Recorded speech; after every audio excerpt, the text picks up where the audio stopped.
Welcome to my gardens again. It is June 9th. So 15 yards of mulch. It's a compost mulch. It's very fine. Has a very earthy smell to it, being organic compost. But yeah, a lot of things are changing since my video in May.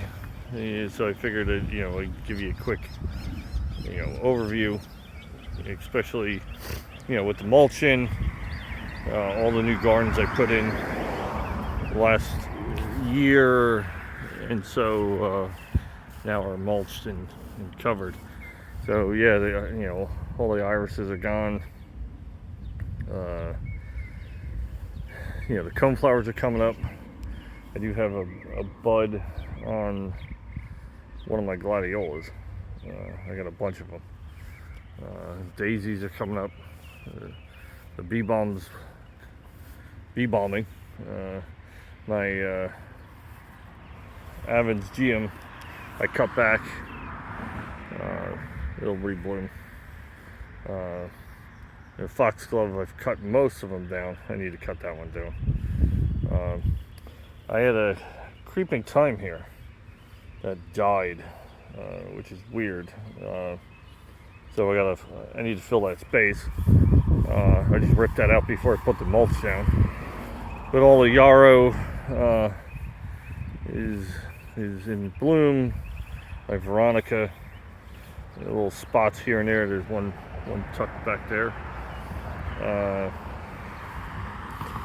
So this is a lot of changes. Like I said, daisies coming up. The lilies, my Asiatic lilies are all budding. That's a Japanese iris. I have another one over there, and one in another section. The butterfly bush, this one's blooming, which is a Miss Molly. I love the color of that one. And everything in this new garden is coming in. The lilies are coming in. The dahlias are coming in. I have my old dahlias are already almost starting to bloom.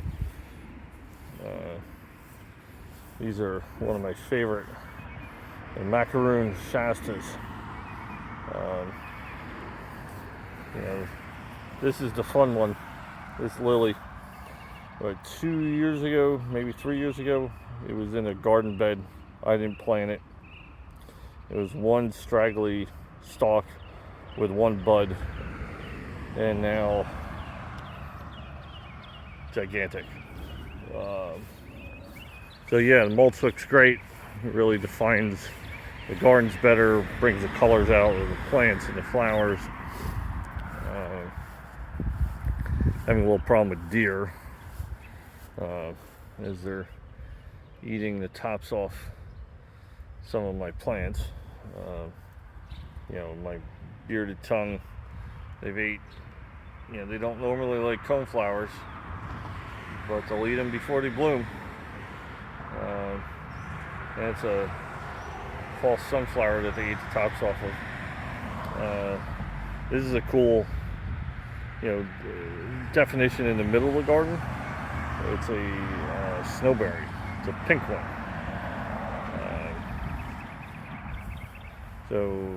So we have coneflowers coming in, scabiosa, which is an interesting variety. These actually get 2-3 inches when they open up. I did put a new rose in.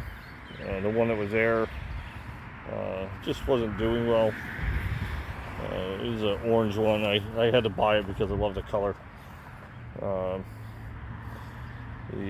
These are all David Austin roses. So Graham Thomas. This is a gentle Hermione. The new one is a Darcy Bustle. So it's a red. So you have the little pink. That's more cream and yellow. So then you have red. And then our old roses up there. are still blooming. They're probably 40 years old. More cone flowers coming in.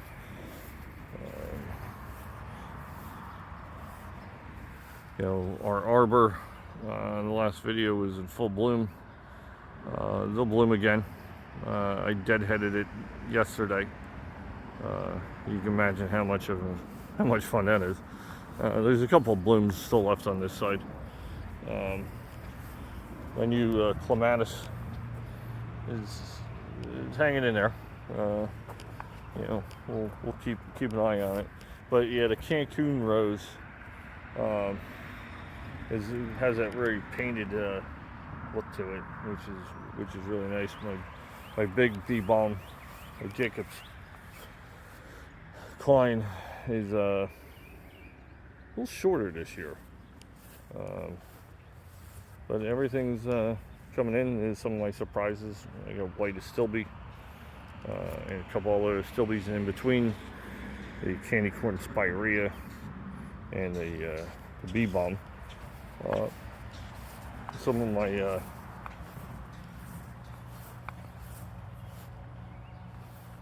Coreopsis is coming in. I have a new rose I put in here. So the Dublin Bay, the one in the front, is a 10-foot climber, and then the Teasing Georgia is that cream, which is really a 20-foot climber. So the idea is it'll fill this whole, you know, half arbor that I have.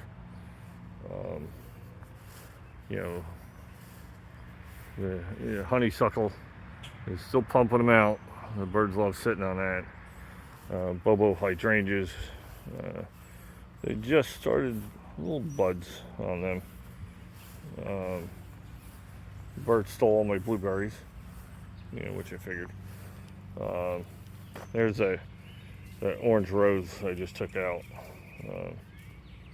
There's one of the guys that keep stealing, you know, my bulbs. 3 different colored potatoes. I got red, purple, and gold, so they're coming in. And in the back, we still got to fill some stuff in. I'm going to put a lot of corbels along the back fence to get some color. Because back here, you know, it's spot shady. You get some sun, but not a lot. So trying to get things that have color, you know, and bloom is a bit of a trick. You know, rhododendrons are done. They've been done for a while. But you know, it's a trick back here. You know, so and my toad lilies, all my ground orchids already finished blooming. A lot of my Jacob's ladder and my Solomon seals, and I need to trim these back. And then my oak leaf hydrangea. So here's a story. I put that one and that one in last year. They're toy soldier. This one and the one in the back are ruby slippers. Apparently not. They were supposed to be red. They came out just pure white. So it messed up my color scheme. But you know, we'll figure it out. My Stilbees I just put these in. It might get a little too much sun here. I don't know. This one's not happy. I need to probably push that one back to get it out of the sun. This will be the big project coming up. So I have these 9-foot arbors. I have 4 of them. I have one that's broken in half. I need to fix it. So we're going to build a new walkway through this area with the trellises, and more than likely grow grapes off of them. And then I have the pots. I need to figure out what to do with the pots. So, but that's the garden tour. Thanks for watching. If you got any questions, leave them in the comments. I always love answering questions. Yes, I put, as you see, I have signs on everything because I can't remember, all the plants, and we have a lot of visitors and such, so it helps out people when they come and take a look, because I have a very odd, eclectic, not only genus of plants, but varieties. Like the bee balm, I have 11 different varieties of bee balm. So it definitely helps having everything labeled. So, but that's it. Happy June. Thanks for watching.